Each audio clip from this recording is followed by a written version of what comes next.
Injection और drip लगाने से क्या रोज़ा टूटता है या नहीं, इसमें उलमाए किराम का इख्तिलाफ है।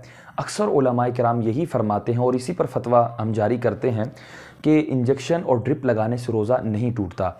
अब चाहे वो किसी उज़र की वजह से लगाया जाए, बीमारी की वजह से लगाया जाए, या बग़ैर बीमारी के ताकत हासिल करने के लिए वो लगाई जाए। इसी तरह रग में वो ड्रिप और इंजेक्शन लगाया जाए या गोश्त में लगाया जाए, बाहर सूरत रोज़ा नहीं टूटता। और इसकी वजह यह है कि कोई भी चीज़ जो है वो मसाम के ज़रिए अंदर अगर चली जाए तो उससे रोज़ा नहीं टूटता। मसाम कहते हैं ये जो छोटे छोटे जिल्द के अंदर सुराख होते हैं, जब हम इन पर तेल वगैरह लगाते हैं तो वो जज्ब हो जाता है। पानी वगैरह जब हम नहाते हैं तो उसकी ठंडक हमें मैदे में महसूस होती है कई दफ़ा, तो इस ठंडक जो महसूस होती है, हम नहाते हैं तो ये मसाम के ज़रिए पानी अंदर जाता है, तो इससे भी रोज़ा नहीं टूटता।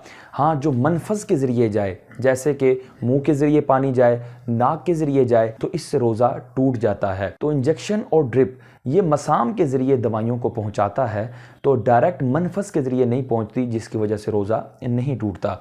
और इसकी नज़ीर जो है वो कुतुब फ़िक़्ह के अंदर मौजूद है कि अगर किसी को सांप ने डस लिया या शहद की मक्खी ने काट लिया या मच्छर वगैरह ने काट लिया, तो उसका जहर जो जिस्म में सरायत करेगा, इसी तरह बिच्छू वगैरह काट ले, उसका जिस्म में जो जहर सरायत करेगा, चाहे वो रग के ज़रिए सरायत करे या गोश्त के अंदर काटने की वजह से सरायत करे, उससे रोज़ा नहीं टूटेगा। वल्लाहु आलम बिस्सवाब।